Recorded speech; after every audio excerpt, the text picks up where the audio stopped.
अस्सलाम वालेकुम, क्या हाल चाल है? ठीक हैं आप? खैरियत से हैं?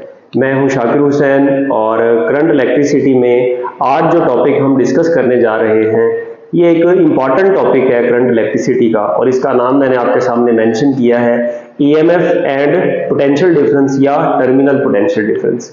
ये टॉपिक यूजुअली स्टूडेंट्स के लिए मुश्किल समझा जाता है, लेकिन मैं कोशिश करूंगा इसको बहुत आसान तरीके से आपके सामने पेश करूं, और हमेशा की तरह हम अपने टॉपिक को सपोर्ट करने के लिए कुछ क्वेश्चंस की भी हेल्प लेंगे। और क्वेश्चंस हम कोशिश करते हैं कि हार्ड लेवल के क्वेश्चन को डिस्कस किया जाए, और इंशाल्लाह क्वेश्चंस में भी आपको मजा आएगा कि कैसे सॉल्व करते हैं। आइए चलते हैं टॉपिक की तरफ।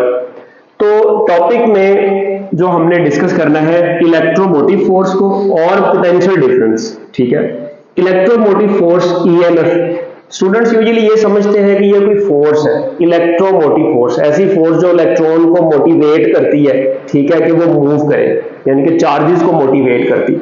तो इलेक्ट्रोमोटिव फोर्स एक्चुअली कोई फोर्स नहीं है, ये फिर क्या है? तो इसकी डेफिनेशन मैंने ये लिखी है, the amount of work done per unit charge to move it from low potential to high potential. ये देखिएगा जरा, इस बात को समझिएगा। आपको पता है चार्जेस जो हैं वो हाई पोटेंशियल से लो पोटेंशियल की तरफ मूव करते हैं, यहां से ऐसे मूव करके इधर आ जाते हैं, यहां आ गया चार्ज। अब जब ये चार्ज हो, पॉजिटिव चार्ज, हम कन्वेंशनल करंट की बात कर रहे हैं, यहां हाई पोटेंशियल से कहां आ गया? लो पोटेंशियल पर। तो क्या ये खुद आगे जा सकता है? सर नहीं जा सकता। अब इसको यहां से आगे ले जाने के लिए ये बैटरी काम करती है। बैटरी क्या काम करती है? इसको एनर्जी सप्लाई करती है या इस पर वर्क करती है, और इस पर वर्क करके इसको लो से कहां ले जाती है? हाई पोटेंशियल पर। तो बैटरी इसको जितनी एनर्जी सप्लाई करती है इस यूनिट पॉजिटिव चार्ज को, उसको हम बोलते हैं ईएमएफ ऑफ द बैटरी। तो मैं यहां दूसरी डेफिनेशन इसकी यूं भी तो लिख सकता हूं ना, क्या लिख सकता हूं? Energy supplied by the battery या energy gain per unit charge, कि यूनिट चार्ज ने एनर्जी कितनी गेन की। ठीक है, तो ये डेफिनेशन भी इसकी बन सकती है। अब वो एनर्जी कहां से गेन की? इस बैटरी ने इसको एनर्जी दी। ठीक हो गया जी। अब इसके मुकाबले में पोटेंशियल डिफरेंस की डेफिनेशन क्या है सर? पोटेंशियल डिफरेंस की डेफिनेशन हमने इलेक्ट्रोस्टैटिक्स में पढ़ी है, आप वो भी लिख सकते हैं, लेकिन इसके अगर हम कंपैरिजन में डेफिनेशन लिखें तो हम यूं भी लिख सकते हैं, the amount of work done per unit charge to move it from high potential to low potential. यानी कि अब चार्ज हाई पर आ गया, अब ये हाई से लो पर जाएगा तो जितना वर्क करेगा that is known as potential difference. या फिर जब ये हाई से लो जाएगा तो ये एनर्जी गेन करेगा या लॉस करेगा? सर एनर्जी लॉस करेगा। तो हम इसको यूं भी लिख सकते हैं, एनर्जी वहां क्या लिखा था? गेन, तो यहां लिखेंगे energy loss per unit charge, कि एक यूनिट चार्ज जो जितनी एनर्जी लॉस करता है जब वो सर्किट में मूव करता है from one point to another point, that is known as potential difference between these points. ठीक है, तो अब इसका फॉर्मूला क्या होगा? इसके फॉर्मूला की अगर हम बात करें ईएमएफ की, तो इसको मैं ई से रिप्रेजेंट कर देता हूं, और ये बराबर होगा W ओवर Q या U ओवर Q भी आप लिख सकते हैं, एनर्जी पर यूनिट चार्ज या work done per unit charge. अब इसका यूनिट क्या होगा? इसका यूनिट होगा वोल्ट, और वोल्ट किसके बराबर होता है? वोल्ट बराबर होता है जूल पर कूलम के। कहां से आया? ये जूल पर कूलम। ठीक हो गया। अब अगर दूसरी तरफ मैं बात करूं पोटेंशियल डिफरेंस के फॉर्मूला की, तो पोटेंशियल डिफरेंस का फॉर्मूला आपको पता है, work done per unit charge same, या energy loss per unit charge. Unit क्या आ जाएगा इसका? सर वही आ जाएगा ना, वोल्ट, और ये किसके बराबर होगा? जूल पर कूलम के। यूनिट सेम है, इसका यूनिट बहुत इंपॉर्टेंट है। ईएमएफ क्वेश्चन पूछ लेते हैं what is the unit of electromotive force, तो आप फौरन लगा देते हैं कि इसका यूनिट न्यूटन है, लेकिन न्यूटन नहीं होता, इसका यूनिट वोल्ट होता है। ठीक है, तो ये आपने याद रखना है। अब देखिएगा जरा, अब हम इलेक्ट्रोमोटिव फोर्स में और क्या बात कर सकते हैं? अब इलेक्ट्रोमोटिव फोर्स कब होती है? इलेक्ट्रोमोटिव फोर्स को मेजर करने के लिए ना आप वोल्ट मीटर को यूज कर सकते हैं। मैंने आपके सामने एक सर्किट बनाया है, इस सर्किट में आप देख सकते हैं एक बैटरी लगी हुई है, और इस बैटरी के साथ एक रेजिस्टर लगी है, एक्सटर्नल रेजिस्टेंस इसको बोल सकते हैं, और पैरेलल में ना मैंने एक वोल्ट मीटर लगा दिया। वोल्ट मीटर क्या करेगा? सर पोटेंशियल डिफरेंस मेजर करता है। शाबाश। तो हमेशा कहां लगाया जाता है? सर पैरेलल में लगाया जाता है। शाबाश। अब देखिएगा, अगर तो मैंने इस स्विच को ऑफ किया हुआ है, ठीक है, ये देखिए स्विच ऑफ है, तो अब भी आपको ये वोल्ट मीटर रीडिंग दे रहा होगा। तो ये वोल्ट मीटर जो रीडिंग आपको दे रहा होता है वो एक्चुअली कौन सी रीडिंग होती है, वो इस बैटरी के टर्मिनल्स के क्रॉस जो पोटेंशियल डिफरेंस होता है ना उसकी रीडिंग होती है, और उसको बेसिकली हम क्या बोलते हैं, उसको ईएमएफ बोलते हैं। जब स्विच जो है ऑफ होगा ना उस वक्त जो यहाँ पर आपको पोटेंशियल की वैल्यू मिल रही होगी वो क्या होगा, ईएमएफ होगा। और अगर इसको क्लोज कर दे स्विच को तो अब करंट फ्लो करना शुरू हो जाएगा, अब भी ईएमएफ मौजूद होगी, लेकिन अब जो ये पोटेंशियल मेजर कर रहा होगा वो कौन सा होगा, वो पोटेंशियल डिफरेंस होगा cross the ends of the conductor आप कह लें, ठीक है, या cross ends of the battery कह लें, वो बराबर ही होगा। लेकिन अब एक बात क्लियर होगी, और वो कौन सी बात क्लियर हुई है कि जो हमारे पास ईएमएफ है ना ये दोनों केसेस में प्रेजेंट है। मैं यहां एक बात लिख सकता हूं, ईएमएफ ऑलवेज प्रेजेंट, ईएमएफ हमेशा प्रेजेंट होगी, चाहे स्विच क्लोज है चाहे स्विच ओपन है, चाहे ओपन सर्किट है चाहे क्लोज सर्किट है, दोनों बातें। लेकिन क्या पोटेंशियल डिफरेंस हमेशा होगा, तो पोटेंशियल डिफरेंस सिर्फ तब होगा जब सर्किट क्या होगा, क्लोज होगा, जब स्विच क्लोज होगा। तो मैं यहां एक बात लिख सकता हूं, only present when circuit is closed, जब क्लोज सर्किट होगा तभी हमारे पास पोटेंशियल डिफरेंस होगा cross the ends of the conductor, यानी कि ये सर्किट को हमने क्या कर दिया, क्लोज कर दिया। अब इसका ये मतलब हुआ कि ईएमएफ हमेशा प्रेजेंट होगी, ये कब प्रेजेंट होगा, जब सर्किट क्लोज होगा। तो यहां से एक बात हमें समझ आती है कि जो ईएमएफ है ना ये कॉज है, तो यहां मैं लिख सकता हूं cause of potential difference. EMF क्या है, ईएमएफ पोटेंशियल डिफरेंस का कॉज है। और फिर ये पोटेंशियल डिफरेंस क्या है, तो पोटेंशियल डिफरेंस का हमें यहां से पता चल गया कि ये इफेक्ट है किसका, ईएमएफ का, इफेक्ट ऑफ ईएमएफ, ठीक है, ये ईएमएफ का इफेक्ट है। अब सवाल ये है कि कॉज ऑफ पोटेंशियल डिफरेंस जो है, अब ईएमएफ की कॉज क्या है, ईएमएफ कहां से आती है, तो एक्चुअल में ये जो बैटरी लगी हुई है ना, ये सेल लगा हुआ है, ये केमिकल एनर्जी को किस में कन्वर्ट कर रहा होता है, इलेक्ट्रिकल एनर्जी में, तो ये कॉज है, ठीक है। तो मैं लिख देता हूं कॉज ऑफ ईएमएफ। ईएमएफ की कॉज कौन है, तो उसकी कॉज है सेल कन्वर्ट करता है किसको, केमिकल एनर्जी को इनटू इलेक्ट्रिकल एनर्जी में, ठीक है। तो सेल जब केमिकल एनर्जी को इलेक्ट्रिकल एनर्जी में कन्वर्ट करता है, that is the cause of EMF. अब यहां से एक और भी इंपॉर्टेंट पॉइंट ईएमएफ और पोटेंशियल डिफरेंस के हवाले से, जो ईएमएफ है ना वो रेजिस्टेंस पर डिपेंड नहीं करती, इस रेजिस्टेंस पर, जबकि जो पोटेंशियल डिफरेंस है वो इस रेजिस्टेंस पर डिपेंड करता है। तो यहां हम लिख देते हैं EMF does not depends upon R मतलब रेजिस्टेंस। लेकिन जो पोटेंशियल डिफरेंस है ये क्या करता है, डेल्टा V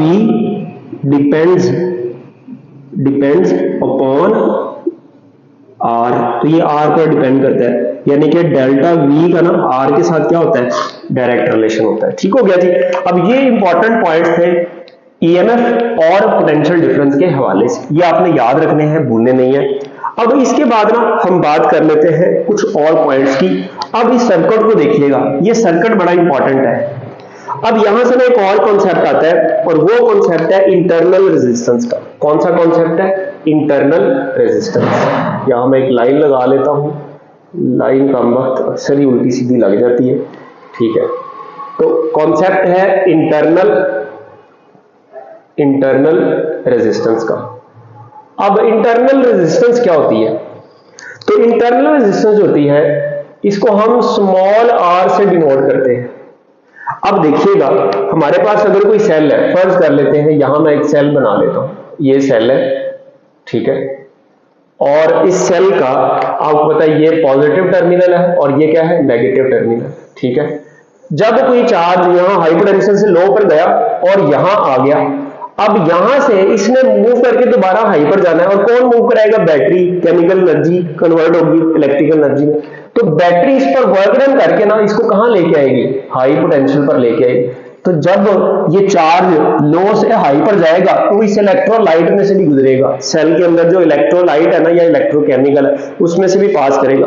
तो वो इलेक्ट्रोलाइट भी तो एक रेजिस्टेंस ऑफर करेगा ना, तो वो जो इलेक्ट्रोलाइट रेजिस्टेंस ऑफर कर रहा है that resistance is known as internal resistance of the cell या बैटरी। यानी कि जो इंटरनल रेजिस्टेंस होती है वो किसकी रेजिस्टेंस होती है, वो बैटरी या सेल की रेजिस्टेंस होती है। ठीक है, तो आप लिख सकते हैं इंटरनल रेजिस्टेंस क्या है, रेजिस्टेंस ऑफ सेल या बैटरी, या मैं कह देता हूं resistance offered by electrolyte of cell या बैटरी। ठीक हो गया। तो अब वो जो रेजिस्टेंस ऑफर करता है, अब जब हम इस बैटरी का सिंबल बनाएंगे ना तो अब जरा ध्यान रखिएगा, अब इसका सिंबल ऐसे नहीं रहेगा क्योंकि अब हमें एक और बात पता चल गई है। और वो कौन सी बात पता चल गई है, हमें एक इंटरनल रेजिस्टेंस का कॉन्सेप्ट पता चल गया है। तो यहां पर ना एक और छोटा सा स्मॉल आर बना देंगे, इसको मैं लिख देता हूं स्मॉल आर।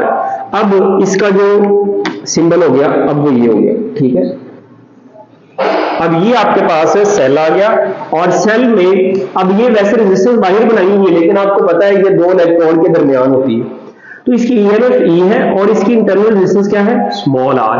अब देखें जैसे आपने स्विच क्लोज किया अब इसमें करंट फ्लो करेगा ना, और करंट किधर फ्लो करेगा सर, हाई से लो की तरफ।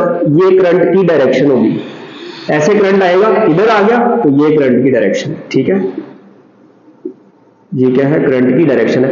अब बैटरी के अंदर बताएं करंट की डायरेक्शन क्या है सर, बैटरी के अंदर करंट की डायरेक्शन है ये, आप जरा देखिएगा ये पॉजिटिव करंट है हाई, लो पोटेंशियल से हाई की तरफ। ये छोटा वाला जो मैंने वर्टिकल लाइन लगाई हुई है ना ये लो पोटेंशियल है, और बड़ी वाली वर्टिकल लाइन क्या है, हाई पोटेंशियल, ये तो आपको पता होगा। तो जब ये लो से हाई की तरफ जाएगा तो करंट की वैल्यू हम पॉजिटिव लेंगे, बस ये आपने बात याद रख लेनी है, ये आगे जाके हमने यूज करनी है। तो ये पॉजिटिव से नेगेटिव की तरफ करंट की कन्वेंशनल डायरेक्शन ले रहे हो। अब यहां से ना मैथमेटिकल रिलेशन में निकालने लगा हूं, मैथमेटिकल रिलेशन। ठीक है, तो अब मैथमेटिकल रिलेशन जो EMF का आएगा वो क्या आएगा जरा वो समझते हैं। अब हमें पता है according to Ohm's law I equal to क्या होता है सर, V ओवर R। अब यहां पर जो V है इस बैटरी की EMF होगी। ठीक है, V की जगह कौन आ जाएगा सर, E आ जाएगा। और अब जो R है वो क्या होगा, R होगा हमारे पास इस पूरे सर्किट की रेजिस्टेंस। तो पूरे सर्किट में कितनी रेजिस्टेंसेस है सर, दो है, एक कैपिटल R और एक ये स्मॉल r। तो अब इसकी जगह मैं लिख दूंगा RE। ठीक हो गया जी। अब अगर ये RE आ गया है तो I हमारे पास आ जाएगा E over capital R plus small r, क्योंकि जब दो रेजिस्टेंस सीरीज में लगे, हमने बड़ी डिटेल से डिस्कस किया हुआ है प्रीवियस लेक्चर में सीरीज और पैरेलल कॉम्बिनेशन में, अगर आपने लेक्चर नहीं लिया तो वो जरूर सुन लीजिएगा। तो R प्लस R आ जाएगा हमारे पास total resistance of the circuit. यहां से ये डिवाइड हो रहा है ना, इसको मल्टीप्लाई करा दें इधर। तो अब आप कहेंगे सर जब हम इसको इधर लेफ्ट पर जाकर मल्टीप्लाई कराएंगे तो ये आ जाएगा E इक्वल टू, ये E इक्वल रहेगा। ठीक है, R मल्टीप्लाई हुआ तो बन गया IR, और प्लस ये स्मॉल r मल्टीप्लाई हुआ तो ये बन गया स्मॉल IR। वैसे पूरा फैक्टर जाएगा तो I फिर दोनों से बारी बारी मल्टीप्लाई हो जाएगा। तो ये हमारे पास एक इक्वेशन आ गई। इस इक्वेशन को मैं यूं भी लिख सकता हूं, E is equal to VT plus IR। Sir VT क्या चीज है भाई, VT वही चीज है जिसके बारे में आप सोच रहे हैं इतनी देर से कि सर ने बात नहीं की। VT है terminal potential difference, potential difference across the ends of the battery कह लें, across the ends of the resistor कह लें। लेकिन ये कब है, ये तब है जब बैटरी यानी कि उसमें से सर्किट में करंट फ्लो कर रहा हो। तो इसके एंड्स के क्रॉस जितना पोटेंशियल डिफरेंस है ना इस R के, उसको बोलते हैं टर्मिनल पोटेंशियल डिफरेंस। या हम यूं भी कह सकते हैं कि बैटरी के एंड्स के क्रॉस जो पोटेंशियल डिफरेंस है that is known as terminal potential difference. ठीक हो गया। अब देखिएगा यहां से अगर मैं VT निकालना चाहूं तो VT निकालने के लिए मेरे पास फॉर्मूला आ जाएगा VT इक्वल टू क्या आ जाएगा, ये इधर ही रहा और ये प्लस IR उधर आके क्या हो जाएगा सर, माइनस हो जाएगा, E माइनस IR हो गया। ठीक हो गया जी। अब ये आ गया आपके पास VT। अब ये दोनों जनरल फॉर्मूलाज हैं, ये आपने याद रखने हैं, भूलने नहीं है, बहुत इंपॉर्टेंट फॉर्मूलाज हैं। यही फॉर्मूलाज हमारी हेल्प करेंगे आगे डिफरेंट केसेस को सॉल्व करने में। अब ना मैं आपसे डिफरेंट केसेस डिस्कस करता हूं और उन दोनों केसेस, उन 3 केसेस डिस्कस करूंगा मैं, और उनमें ये दोनों फॉर्मूलाज जो जनरली हमने डिवाइस कर लिए हैं इनको अब हम यूज करेंगे। तो मैं जरा बोर्ड रेज करता हूं और फिर आपसे केसेस डिस्कस करता हूं। अब 3 केसेस मैंने आपके सामने डिस्कस करने हैं। पहला केस जरा देखिएगा, इसमें आपसे कहा जा रहा है कि व्हेन सर्किट ओपन सर्किट है, I equal to 0। Open circuit का मतलब आप यूं भी कह सकते हैं स्विच ओपन है, ठीक है, स्विच क्या है, ओपन। स्विच ओपन का जब मतलब है, ये देखें स्विच ओपन है, स्विच ओपन का मतलब है करंट क्या होगा, 0 होगा। तो अब बताएं EMF की वैल्यू कितनी हो जाएगी और पोटेंशियल डिफरेंस यानी कि टर्मिनल पोटेंशियल कितना हो जाएगा। तो इस फॉर्मूला को यूज करते हैं। ये देखें, ये बेसिक फॉर्मूला मैंने रेज नहीं किया इसीलिए। E बराबर क्या आ जाएगा सर, E बराबर आ जाएगा VT प्लस IR, और I सर चूंकि हमारे पास 0 है तो E इक्वल टू क्या आ गया, VT के इक्वल आ गया। बहुत जबरदस्त हो गया। तो अब एक बड़ा इंपॉर्टेंट MCQ आपके पास आ गया कि when current through the circuit is 0 EMF will be equal to terminal potential difference. तो याद रहे जब ये स्विच ओपन होगा ना तो आपको ये जो वोल्ट मीटर है ये रीडिंग जो दे रहा होगा वो EMF होगी, बेसिकली क्या होगी, सेल की EMF होगी। अब इसका एक स्पेशल केस ये भी बन सकता है कि इफ सम हो जाए कि R इक्वल टू 0 हो। अगर R 0 हो जाएगा तो फिर भी E इक्वल टू क्या हो जाएगा, VT। ठीक है, अब इस केस में फिर ये हम नहीं कह सकते कि अब सर्किट में जो है I 0 है या ओपन सर्किट है, फिर वो स्पेशल केस है कि R 0 हो जाए, यानी कि इसकी जो सेल की इंटरनल रेजिस्टेंस है ना वो किसी तरह से 0 हो जाए, जो कि यूजुअली नहीं होती, ये एक आइडियल केस है। ठीक हो गया। तो अब इन दोनों केसेस में R 0 हो या I 0 हो तो E इक्वल टू क्या होगा, VT होगा, और वोल्ट मीटर आपको क्या दे रहा होगा, EMF की रीडिंग दे रहा होगा। दूसरा केस है, अब ये 2 केस है जिसमें सर्किट क्लोज्ड होगा तो I नॉट इक्वल टू 0 होगा। पहला जो प्रोसेस है वो डिस्चार्जिंग प्रोसेस। देखें आप इस सर्किट को ना ऐसे क्लोज कर दें, अब सर्किट क्लोज हो गया, करंट फ्लो करना शुरू हो गया। देखें करंट फ्लो जो करेगा वो इस डायरेक्शन में करेगा, ठीक है। अब इसके अंदर जो करंट की डायरेक्शन आप समझ सकते हैं वो किधर है, ये बैटरी के नेगेटिव से पॉजिटिव की तरफ, तो इसको मैं प्लस I ले लेता हूं, ठीक हो गया। अब यहां पर देखें, अब यहां पर जो हमारे पास फॉर्मूलाज बन जाएंगे, ये E equal to VT plus IR, और यही फॉर्मूलाज बनेंगे। फॉर्मूलाज दोबारा वही बन जाएंगे जो हमने शुरू में मैथमेटिकल ट्रीटमेंट में किया था। E इक्वल टू क्या आ जाएगा, VT प्लस IR, और VT किसके इक्वल आ जाएगा, VT इक्वल टू आ जाएगा E माइनस IR के। सर ये दोबारा क्यों करा रहे हैं, बल्कि आपको एक इंपॉर्टेंट बात बतानी है, वो क्या बना। अब यहां देखिए, अगर मैं आपसे कहता हूं VT है मेरे पास 8 वोल्ट और IR जो है ना कुल मिला के ये आ रहा है 2 वोल्ट, तो जल्दी से बताएं E कितना होगा। आप कहेंगे सर ये हो जाएगा हमारे पास 10 वोल्ट। ठीक हो गया। तो अब आप एक बात समझ सकते हैं कि EMF ज्यादा है किससे, टर्मिनल पोटेंशियल डिफरेंस से। तो जब डिस्चार्जिंग हो रही होगी ना, डिस्चार्जिंग प्रोसेस में E ग्रेटर देन होगा, E ग्रेटर देन होगा किससे, VT से। याद रह जाएगा, very very important MCQ। Discharging process में जो EMF है वो टर्मिनल पोटेंशियल डिफरेंस से क्या होती है, ज्यादा होती है, और करंट की जो डायरेक्शन होती है वो लो पोटेंशियल से किधर होती है, हाई पोटेंशियल की तरफ, बैटरी के अंदर। ठीक है, अंदर बाहर देखें तो हाई से लो की तरफ ही होगी, बैटरी के अंदर की बात हो रही है। ठीक हो गया, बड़ा इंपॉर्टेंट पॉइंट याद रखना है, भूलना नहीं है। अब थर्ड केस जो हम डिस्कस करेंगे, थर्ड केस, अब वो थर्ड केस कौन सा है, थर्ड केस ये है कि व्हेन सर्किट क्लोज्ड, वही केस, सर्किट क्या है, क्लोज्ड है, और I नॉट इक्वल टू 0 है, करंट अब भी 0 नहीं है, लेकिन अब प्रोसेस कौन सा हो रहा है, अब प्रोसेस हो रहा है चार्जिंग प्रोसेस। ठीक है, चार्जिंग प्रोसेस। तो चार्जिंग प्रोसेस में क्या होगा जरा देखिएगा जरा, चार्जिंग जब आपने किसी बैटरी को चार्ज करना है तो अब आपको क्या करना पड़ेगा, अब आपको उस बैटरी के साथ, लेट्स सपोज ये बैटरी है, ठीक है, या ये सेल है, इसको आपने चार्ज करना है, तो अब आपको इसके साथ एक ऐसा पोटेंशियल का सोर्स लगाना पड़ेगा जिसका वोल्टेज इसके टर्मिनल पोटेंशियल डिफरेंस से क्या हो, हाई हो। तो अब जोड़ना कैसे है, तो पॉजिटिव को पॉजिटिव के साथ और नेगेटिव को नेगेटिव के साथ। अब इसके अंदर, इस सेल के अंदर की बात हो रही है, जो करंट की डायरेक्शन होगी वो क्या होगी, ये डायरेक्शन, ठीक है, high potential to low potential. अब देखें, लो से हाई को हमने क्या लिया था, पॉजिटिव, तो हाई से लो को क्या लेंगे सर, नेगेटिव लेंगे, ठीक हो गया, माइनस आई लेंगे, ठीक हो गया।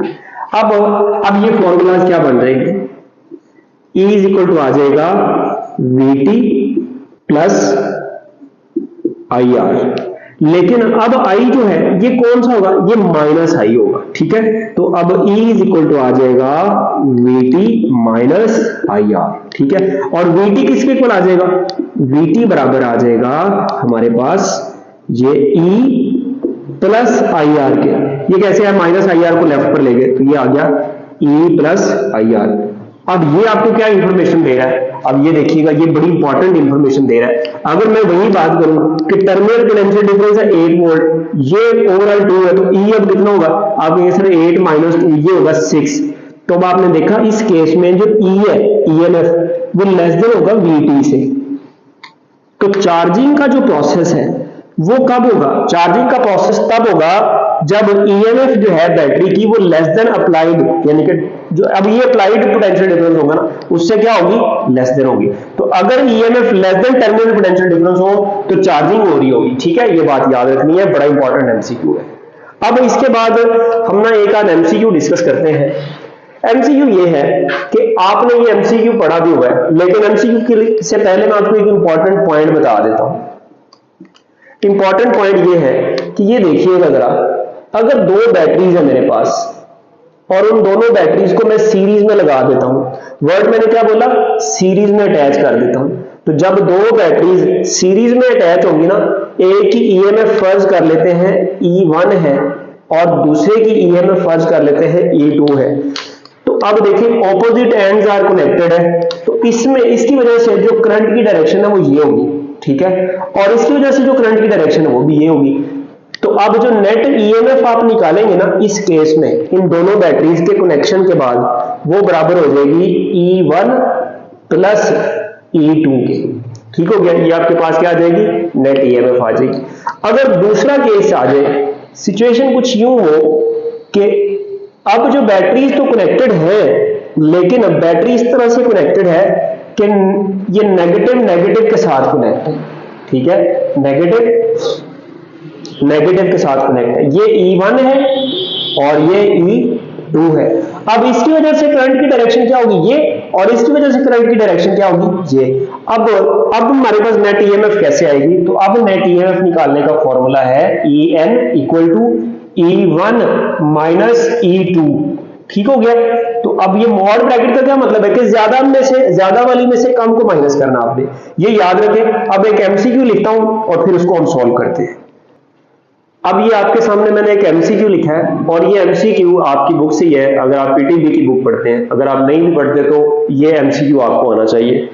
एक्चुअली ये MCQ आपसे ये कह रहा है कि एक सर्किट है और इस सर्किट में एक 8 ओम की एक्सटर्नल रेजिस्टेंस है और दो सेल लगे हुए हैं। इस सेल की EMF है हमारे पास, लेट्स सपोज हम इसको बोल देते हैं E1, वो 24 वोल्ट है, और इसकी इंटरनल रेजिस्टेंस जो है, लेट्स सपोज ये R1 है, 0.1 ओम है, और एक और बैटरी लगी हुई है या सेल लगा हुआ है, उसका जो टर्मिनल, उसकी जो EMF है वो है हमारे पास E2, और इसकी जो इंटरनल रेजिस्टेंस है R2 वो कितनी है, 0.9 ओम। तो find VT across each cell, हर सेल का टर्मिनल पोटेंशियल डिफरेंस निकालें। इसको मैं कह देता हूं VT1, ये भी बताइए कितना होगा, ठीक है, और इसके पोटेंशियल डिफरेंस को मैं कह देता हूं VT2, ये भी बताएं कितना होगा। तो आप देखिएगा जरा, पहले हम ना निकालते हैं VT1। तो VT1 जो है हमारे पास, फॉर्मूला क्या है, ये नीचे मैंने अभी लिखा रहने दिया, VT इक्वल टू आ जाएगा, VT1 इक्वल टू आ जाएगा E1 माइनस IR1, ठीक हो गया। अब यहां पर E1, I और R1 की अगर वैल्यूज पुट कर दो तो VT1 आ जाएगा, लेकिन मसला क्या है, मसला ये है कि I नहीं है, क्या करंट यहाँ कहीं गिवन है? नहीं। तो अब हम पहले करंट निकालेंगे और करंट निकाल के करंट की वैल्यू यहाँ पुट कर देंगे, तो अब फौरन से हमारे पास आंसर आ जाएगा। तो अब जरा देखते हैं, हम करंट निकालते हैं। देखिएगा जरा, करंट इसको मैं कह देता हूं 1। करंट कैसे निकालेंगे, यहां पर मैं साइड पे कर लेता हूं। I इक्वल टू आ गया E ओवर R। अब ये E नेट होगा, नेट ईएमएफ, और R क्या होगा, इक्विवेलेंट रेजिस्टेंस। अब देखें इन दो सेल्स की जो नेट ईएमएफ हो क्या होगी, सीरीज में लगे हुए सर, पॉजिटिव से पॉजिटिव कनेक्ट है। ये देखें ये वाला दूसरा, नेगेटिव से नेगेटिव या पॉजिटिव से पॉजिटिव कनेक्ट हो तो दोनों की नेट ईएमएफ क्या होगी, ज्यादा में से कम को माइनस करके। तो अब ज्यादा कौन है, ये 24, और कम कौन है, ये 6। तो EN कितना आ जाएगा सर, EN आ जाएगा हमारे पास दोनों को माइनस करके। तो 24 माइनस 6 कितना आ गया sir, 18 over RE equivalent resistance, पूरे सर्किट की रेजिस्टेंस। तो RE किसके बराबर आएगी, देखें RE बराबर आ जाएगी सर हमारे पास, RE 8 प्लस ये 0.1 प्लस ये 0.9। तो 0.1 और 0.9 कितना हो गया सर, 1 हो गया। तो 1 प्लस 8 कितना हो गया सर, 9 ओम। तो 9 ओम आ गई हमारे पास इक्विवेलेंट रेजिस्टेंस। तो अब करंट कितना आ गया, 2 एम्पीयर। ठीक है, अब ये याद रखिएगा, करंट कितना आ गया, 2 एम्पीयर। आप इसमें वैल्यू पुट करते हैं, आसानी से आंसर आ जाएगा। तो अब देखते हैं इसको, हमारे पास VT1 आ गया हमारे पास, E1 कितना है सर, 24 माइनस I कितना है सर, 2, और R1 कितना है सर, R1 है हमारे पास 0.1। देखिएगा VT1 बराबर आ गया 24 माइनस 2 1 जा 2, 0.2।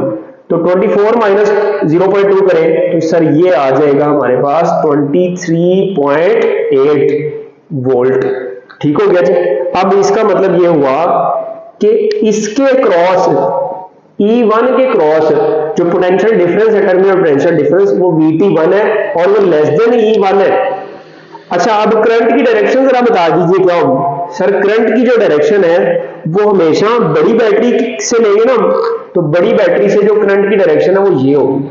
ठीक है, यहां से ये करंट की डायरेक्शन, ये हो गया करंट, और ये करंट फ्लो करेगा और इसके अंदर, यहां इसके अंदर देखें करंट की डायरेक्शन नेगेटिव से, यानी कि लो से हाई पोटेंशियल की तरफ थी ना, तो हमने इसको प्लस I लिया। यहां देखिए मैंने प्लस का 2 पुट किया है।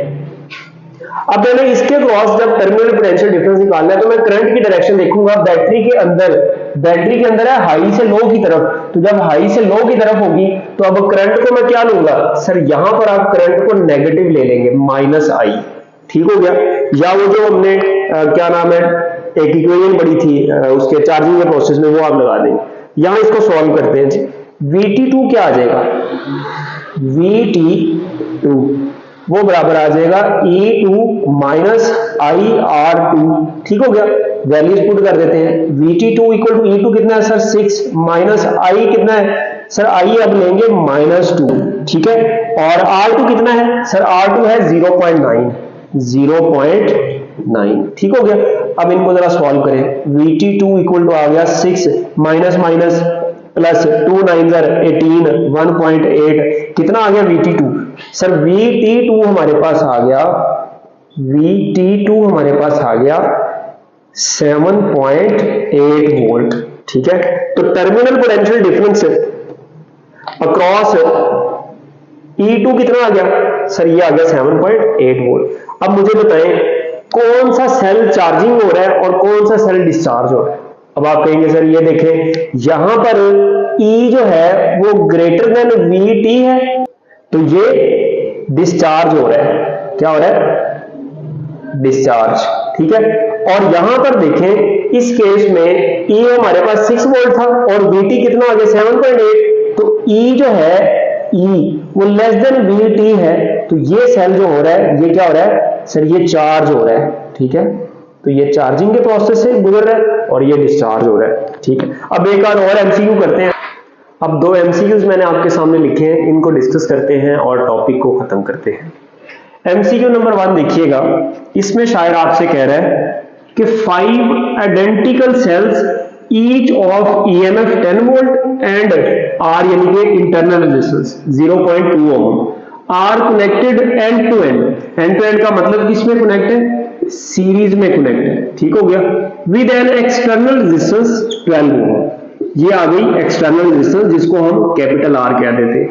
फाइंड करंट, क्या फाइंड करना है, आई फाइंड करना है थ्रू एक्सटर्नल रेजिस्टेंस, तो इसमें से कितना करंट पास कर रहा है वो आप फाइंड करें। अब देखिएगा बात समझ रहे कि सीरीज में कनेक्टेड है, सीरीज में कनेक्टेड का मतलब ये हुआ कि जो सेल्स है ना इस तरह से ऐसे आपस में कनेक्टेड है सीरीज में, और हर एक की जो ईएमएफ है वो ई है, ठीक है, और ई कितनी है वो 10 वोल्ट है, और स्मॉल आर सबकी सेम है, और इनके साथ ना सर्किट में ऐसे एक रेजिस्टर लगाया गया है, यूं आप कह लें एक रेजिस्टर लगाया गया है आर, और ये 12 वोल्ट का है, सॉरी 12 ओहम का है, तो इसके क्रॉस बताएं इसमें से करंट कितना फ्लो करेगा। अब ये सारे सीरीज में, अब आपको एक बात पता है सब में से करंट सेम फ्लो करेगा, तो अब इसको सॉल्व करते हैं, ऑप्शन आपके सामने लिखे हैं, आई इज इक्वल टू आ जाएगा E1 plus E2 plus E3 plus E4, ऐसे सोल्व करेंगे ना, सब ऐड हो रहे हैं, अभी हमने प्रीवियसली कॉन्सेप्ट ये डिस्कस भी किया, तो इसका फॉर्मूला आ जाएगा NE। तो आपने एक बात याद रखनी है, जब सीरीज में कनेक्ट हो ना बैटरीज और या एंड टू एंड कह दे, तो अब उनका और सेम हो तो फिर आप उसको NE कह देंगे, अगर सेम नहीं है तो फिर E1 plus E2 plus E3 फिर जितने होंगे सबको ऐड करेंगे आप, ठीक हो गया। और नीचे क्या आ जाएगा फॉर्मूला, ओवर आर होता है ना, I equal to V over R या E ओवर आर, आर आएगा इक्विवेलेंट रेजिस्टेंस, तो इक्विवेलेंट रेजिस्टेंस एक तो ये एक्सटर्नल रेजिस्टेंस हो जाएगी, और दूसरी कौन सी हो जाएगी, इन सारे सेल्स की इंटरनल रेजिस्टेंस, और हर एक की इंटरनल रेजिस्टेंस आर है, तो सब सीरीज में अगर हो तो हम क्या करते हैं सबको ऐड करते हैं, तो R1 plus R2 plus R3 plus R4 plus R5 करें, क्योंकि सारे R है तो ये 5R आ जाएगा, जनरल फॉर्मूला यहाँ क्या बन जाएगा NR, ठीक हो गया। तो ये फॉर्मूला आप याद रख लें सीरीज के केस में, ठीक हो गया।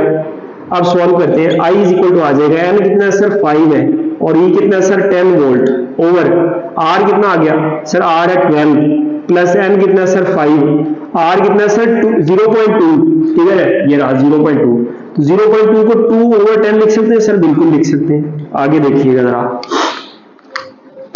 अब ये 2 1 जा 2 2 5 जा 10 और 5 से ये 5 कट गया, तो ऊपर आ गया 5 10 जा 50 और नीचे आ गया 12 प्लस 1 13। अब इसको सॉल्व कर लेते हैं, सॉल्व करना बहुत आसान है, देखिए मैं यहां कर देता हूं, ये हमारे पास आ गया 50 और इसको किससे करना है 13 से, 13 4 जार 52 हो जाएगा, 13 3 जार आ गया 39, कितना बच गया 11, छोटा है 13 से, पॉइंट लगा दिया यहां 0 लगा दिया, 13 कितने आएगा सर 13 8 जार 104, ठीक हो गया, तो ये कितना बच गया 6।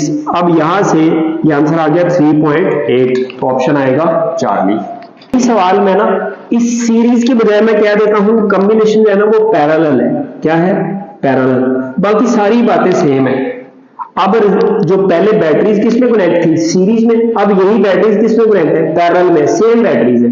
अब बताएं कि करंट कितना फ्लो करेगा इस आर के अक्रॉस, तो अब याद रहे जब पैरेलल हो और सेम हो ना, तो उस केस में जो फॉर्मूला आएगा करंट निकालने का वो आ जाएगा ई, यानी कि एक ईएमएफ, एक बैटरी की ईएमएफ, ठीक है, किसी भी एक की ले लें, सबकी जो कि बराबर है तो ए आ जाएगा, over R plus R by n, ठीक हो गया। अब ये फॉर्मूला लगा के ना आपने यही क्वेश्चन खुद करना है और मुझे बताना है कि अगर पैरेलल में कनेक्ट हो तो आंसर क्या आता है, करंट कितना फ्लो करेगा। नेक्स्ट एमसीक्यू देखिएगा, इसमें आपको एक सर्किट गिवन है, इस सर्किट में एक रेजिस्टेंस है 2 ओम, एक 10 ओम की और एक कैपेसिटर है 2 माइक्रोफैरड का, और एक सेल लगा हुआ है जिसकी ईएमएफ है 2.5 वोल्ट और उसकी इंटरनल रेजिस्टेंस है स्मॉल आर, ठीक है 0.5 ओम।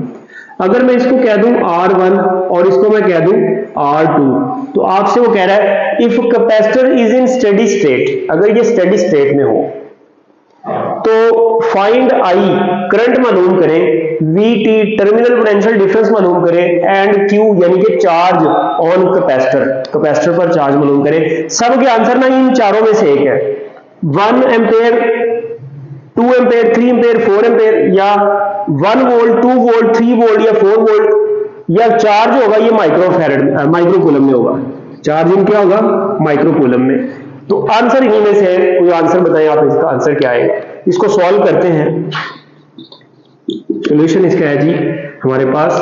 अब देखें क्या ये स्टेडी स्टेट में है, तो इस पर चार्ज अब स्टोर हो चुका है। अब क्या इस रेजिस्टर में से करंट फ्लो करेगा? नहीं करेगा, ये ब्लॉक हो गया। आप बोलते हैं ना कैपेसिटर डीसी को ब्लॉक कर देता है, इसमें से करंट फ्लो नहीं करेगा। अब इस पूरे सर्किट में एक ये रेजिस्टेंस है, ठीक है, और एक ये इंटरनल रेजिस्टेंस है। तो अगर हमने आई मालूम करना है, आई इक्वल टू आ जाएगा E over R plus small R. Formula याद हो अगर आपको। ई कितना है सर? ई है 2.5 ओवर आर कितना है सर? आर है हमारे पास 2, ये वाला आर, अब ये आर 1 होगा, ठीक है ना। 2 प्लस ये नहीं लेंगे, नहीं भाई ये तो यूज ही नहीं हो रहा ना, इसमें से तो करंट पास ही नहीं कर रहा, ठीक है। अब 2 प्लस आर स्मॉल आर कितना है? 0.5, तो 2 प्लस 0.5 ये कितना हो गया? 2.5 ओवर 2.5, तो आंसर आ गया 1 एम्पेयर, ठीक हो गया। तो करंट कितना आ जाएगा? 1 एम्पेयर आ जाएगा, ये ऑप्शन आ जाएगा हमारे पास अल्फा। अब इसके बाद हमने टर्मिनल पोटेंशियल डिफरेंस निकालना है। तो टर्मिनल पोटेंशियल डिफरेंस देखिएगा, VT equal to E minus I R, formula हमने पढ़ा हुआ है। तो E कितना है हमारे पास सर? E हमारे पास 2.5 माइनस आई कितना है सर? आई 1 एम्पेयर निकाला है, तो 1 आ गया। R कितना है सर? 0.5, तो 1 से कुछ भी मल्टीप्लाई करें वही आंसर आ जाता है, तो ये आ जाएगा 2.5 माइनस 0.5, तो ये आ जाएगा 2 वोल्ट। तो टर्मिनल पोटेंशियल डिफरेंस कितना आ गया सर? 2 वोल्ट आ गया, ठीक हो गया। अब क्या चीज रह गई सर? अब हमने सिर्फ एक चीज निकालनी है, ये देखें ये 2 वोल्ट आ गया, तो ये टर्मिनल पोटेंशियल डिफरेंस। अब एक चीज है और वो है हमारे पास Q। तो सर Q निकालना तो बहुत आसान हो गया ना, कैसे भाई सर? Q इक्वल होता है CV, ठीक है। अब V इंपुट करेंगे टर्मिनल पोटेंशियल, C कितना है सर? 2 माइक्रोफैरड, ठीक है, 2 माइक्रोफैरड, और V कितना है सर? V अभी हमने निकाला 2 वोल्ट, ठीक हो गया, 2 वोल्ट, तो 2 2 सर 4 माइक्रो कूलम। तो अब बताएं चार्ज कितना आ गया सर? 4 माइक्रो कूलम, तो ये आ गया चार्ज। तो ये था हमारा आज का लेक्चर और उम्मीद है आपको समझ आई होगी। अपनी दुआओं में याद रखिएगा। Thank you very much. Allah Hafiz.